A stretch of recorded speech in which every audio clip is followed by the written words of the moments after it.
বন্ধুরা, আমরা এমন একটা গ্রহতে বসবাস করি, সেটাই ব্রহ্মাণ্ডের সবথেকে অনন্য গ্রহ। আর তার নাম হলো পৃথিবী। পৃথিবী কোটি কোটি বছর ধরে জল, হাওয়া, বাতাস দিয়ে আমাদের একটা বাসযোগ্য বায়ুমণ্ডল দিয়ে বাঁচিয়ে রেখেছে। আজ প্রযুক্তিবিদ্যায় মানুষ এতটাই উন্নতি সাধন করেছে যে বর্তমানে মানুষের কাজ মেশিন নিয়ে নিয়েছে। কিন্তু বন্ধুরা, আপনারা কি কখনো ভেবে দেখেছেন যে আমাদের এই পৃথিবীটা সৃষ্টি হলো কিভাবে? প্রথম থেকেই কি পৃথিবী সবুজে পরিপূর্ণ একটা গ্রহ ছিল? আজকের মতো হওয়ার জন্য পৃথিবীকে কতগুলো বছর অপেক্ষা করতে হয়েছে? পৃথিবীর অস্তিত্বের আগে এখানে কি ছিল? এই প্রশ্নগুলোর উত্তর পেতে হলে আমাদের কোটি কোটি বছর পিছনে ফিরে যেতে হবে। এমন কোন ঘটনা ঘটেছিল যার জন্য পৃথিবীর এরকম একটা গঠন তৈরি হলো? তাহলে চলুন সময়ের অনেকটা অতীতে ফিরে যাওয়া যাক, আর পৃথিবীর উৎপত্তি কিভাবে হয়েছিল সেই রহস্যের উপর থেকে পর্দা ওঠা। কোটি বছর আগে তখন এখানে ছিল কেবলমাত্র ধুলো আর পাথরের মেঘ। তারপর এই ধুলো আর পাথরের মেঘকে মহাকর্ষ বল এক জায়গায় একত্রিত করেছিল। তাই এই মেঘের বেশিরভাগ অংশ একই জায়গায় এসে একত্রিত হয়েছিল। এই মেঘের অংশগুলোই পরবর্তীকালে ধীরে ধীরে একটা নক্ষত্রের জন্ম দেয়, আর তারপরেই ধীরে ধীরে সূর্য তৈরি হয়। এই নবজাতক সূর্যই মেঘের মধ্যে থাকা 99.9% গ্যাস আর ধূলিকণাকেই নিজের মধ্যে নিয়ে নেয়, আর বাকি ধুলো আর গ্যাস মিলে একটা ডিস্কের আকার ধারণ করে। তারপর নবজাত সূর্যের চারপাশে ধুলো আর পাথরের টুকরো প্রদক্ষিণ করতে থাকে। এখনো পর্যন্ত কোনো গ্রহের সৃষ্টি হয়নি, কিন্তু ধীরে ধীরে আজ থেকে 450 কোটি বছর আগে সূর্যের চারদিকে ছড়িয়ে থাকা ধুলো আর পাথরের টুকরো মহাকর্ষ বলের কারণে পরস্পরের সাথে সংযুক্ত হচ্ছিল।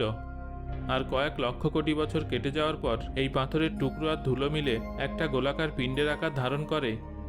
এর মধ্যে একটা পাথরের পিণ্ড সূর্য থেকে একটা বিশেষ জায়গায় জন্ম নেয়, আর ওই পিণ্ডই হলো পৃথিবী। তখন আমাদের পৃথিবী ছিল একটি আগুনের পিণ্ড সম, অর্থাৎ অত্যন্ত উষ্ণ। অথচ তখন কল্পনা করাও মুশকিল ছিল যে সেদিনের সেই পৃথিবী আজ একটা বসবাসযোগ্য গ্রহে পরিণত হবে। যখন পৃথিবীর সৃষ্টি হয় তখন তার অবস্থা নরকের চেয়েও খারাপ ছিল। তখন যদি স্পেস স্যুট ছাড়া আমরা এই পৃথিবীতে নামতাম, তাহলে আমাদের শরীর জ্বলে পুড়ে ছাই হয়ে যেত। তখন পৃথিবীর পুরো ভূভাগ জ্বলন্ত লাভায় পরিপূর্ণ ছিল। সেখানে মানুষের পক্ষে বেঁচে থাকা তো দূরের কথা, পা রাখারও সাধ্য ছিল না। পৃথিবীতে তখন কোনো বায়ুমণ্ডল ছিল না, আর ছিল না কোনো স্থিতিশীল জলবায়ু।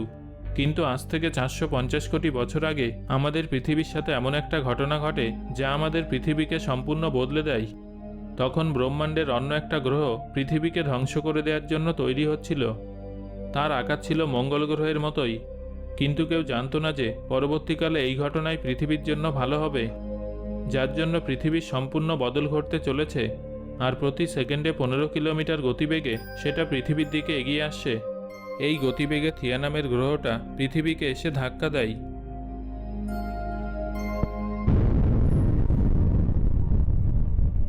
এই সংঘর্ষের ফলে হালকা পদার্থের সমস্ত টুকরোগুলো সারা ব্রহ্মাণ্ডে ছড়িয়ে পড়ে, আর পৃথিবীর চারদিকে পাথরের টুকরো ছড়িয়ে পড়ল, এবং সেগুলো পৃথিবীর চারদিকে ঘুরতে ঘুরতে একটা রিংয়ের আকার ধারণ করল। পরবর্তীকালে মহাকর্ষ বলের জন্য সেগুলো একত্রিত হয়ে একটা গোলাকার পিণ্ড সৃষ্টি করল। জানেন কি ওই পিণ্ডটা কী ছিল? সেটা ছিল আমাদের চাঁদ। সে সময় যদি পৃথিবীর সাথে এই ঘটনা না ঘটত, তাহলে আজ আমাদের চাঁদেরও কোনো অস্তিত্ব থাকতো না। আর চাঁদ না থাকলে একটা স্থিতিশীল নিয়মিত জলবায়ুর পরিমণ্ডলও তৈরি হতো না। পৃথিবীতে ঋতুরও পরিবর্তন ঘটতো না। 450 কোটি বছর আগে চাঁদের বয়স খুব একটা বেশি ছিল না, আর তখন পৃথিবীও ছিল একটা নবজাতক গ্রহ। তখন পৃথিবীতে ছিল শুধুই লাভা আর পাথরের ঢিবি। কিন্তু দীর্ঘ সময় কেটে যাওয়ার পরে পৃথিবী ধীরে ধীরে ঠান্ডা হতে শুরু করলো, আর ভূপৃষ্ঠও কঠিন হতে শুরু করলো। কিন্তু নাইট্রোজেন আর কার্বন ডাইঅক্সাইড গ্যাসের মিশ্রণের কারণে আমাদের পৃথিবী তখনও খুব দূষিত ছিল।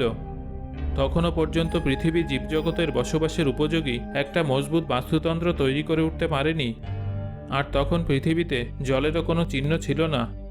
এদিকে সৌরমণ্ডলের বিভিন্ন গ্যাস জায়েন্টরা নিজেদের অবস্থার পরিবর্তন করছিল, আর এই পরিবর্তনের জন্যই সৌরমণ্ডলের গ্রহাণু, উল্কাপিণ্ড এবং ধূমকেতুদের মধ্যে একটা মাধ্যাকর্ষণজনিত টান তৈরি হচ্ছিল, আর সৌরমণ্ডলের গ্রহগুলোর দিকে ঠেলছিল।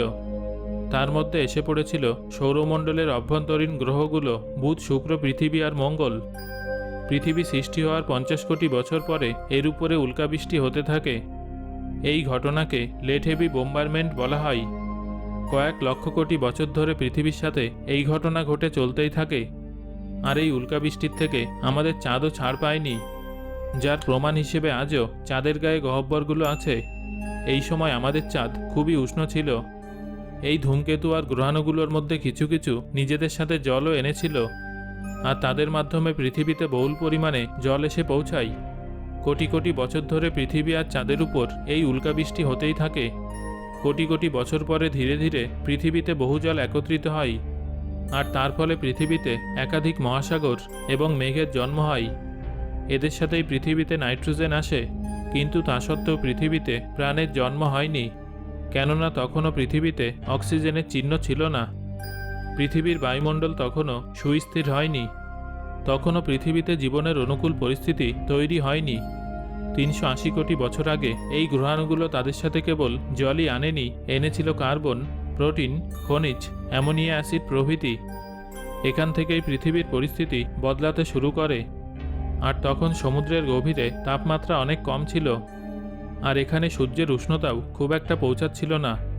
তারপর সমুদ্রের গভীরে থাকা খনিজ এবং রাসায়নিক পদার্থগুলো মিলেমিশে জীবনের বীজ তৈরি করে। এগুলো ছিল এককোষী জীব, এদের ব্যাকটেরিয়া বলা যেতে পারে। ওই ব্যাকটেরিয়াগুলো কঠিন পরিস্থিতিতেও নিজেদের মানিয়ে নিয়েছিল, কিন্তু তারপরে এই ব্যাকটেরিয়াগুলো সংখ্যায় ধীরে ধীরে এত বাড়তে থাকে যে সমুদ্রের জল এই ব্যাকটেরিয়ায় পরিপূর্ণ হয়ে যায়। কোটি কোটি বছর পরে এই ব্যাকটেরিয়ার সংখ্যায় এত বৃদ্ধি পায় যে তারা পরস্পরের সাথে যুক্ত হয়ে একটা পাথরের মতো রূপ নিয়ে নেয়। কিন্তু আজকের মতো পৃথিবীতে রূপান্তরিত হয়ে ওঠার জন্য একটা বিশাল পরিবর্তনের প্রয়োজন ছিল, আর তার জন্য প্রয়োজনীয় ছিল অক্সিজেন। কিন্তু অক্সিজেন আসবে কোথা থেকে? ওই সময় সমুদ্রের গভীরে কিছু অদ্ভুত বিক্রিয়া ঘটতে শুরু করে। এই ব্যাকটেরিয়াগুলো সূর্যের রশ্মি নিয়ে সেগুলো বিশ্লেষিত করে তা থেকে অক্সিজেন তৈরি করতে শুরু করে দেয়। এভাবেই পৃথিবীর বায়ুমণ্ডলে অক্সিজেন আসে, আর এই অক্সিজেনই আমরা শ্বাস নিই। ওই ব্যাকটেরিয়াগুলো যে অক্সিজেন তৈরি করত তা যথেষ্ট ছিল না, কিন্তু কোটি কোটি বছর ধরে যে অক্সিজেন তৈরি করেছিল তা নেহাত কম ছিল না। ফলে পৃথিবীর বায়ুমণ্ডল অক্সিজেনে পরিপূর্ণ হয়ে ওঠে। কিন্তু তারপরেও কয়েকশো কোটি বছর ধরে পৃথিবীতে বহুকোষী জীবনের কোনো অস্তিত্ব ছিল না। আর পৃথিবী তখন জলে এতটাই পরিপূর্ণ ছিল, পৃথিবীতে অসংখ্য দ্বীপের সৃষ্টি হয়েছিল, কিন্তু ভূপৃষ্ঠেও কিছু কিছু বদল ঘটতে থাকে। ফলে ভূপৃষ্ঠের অনেক প্লেট চলাচল করতে শুরু করে। তার ফলে সবাই পরস্পরের সাথে জুড়তে শুরু করে এবং সুপার কন্টিনেন্টের জন্ম হয়।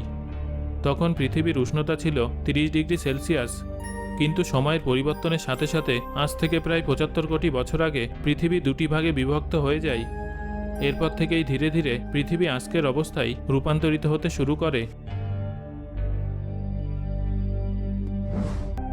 সো বন্ধুরা, আজকের ভিডিওটা আপনাদের কেমন লাগলো সেটা আমাকে কমেন্ট করে জানান। আর ভিডিওটা ভালো লাগলে একটা লাইক করুন এবং বন্ধুদের সাথে শেয়ার করুন। পরবর্তীতে এরকম ভিডিও পেতে চাইলে আমাদের চ্যানেলটা সাবস্ক্রাইব করুন এবং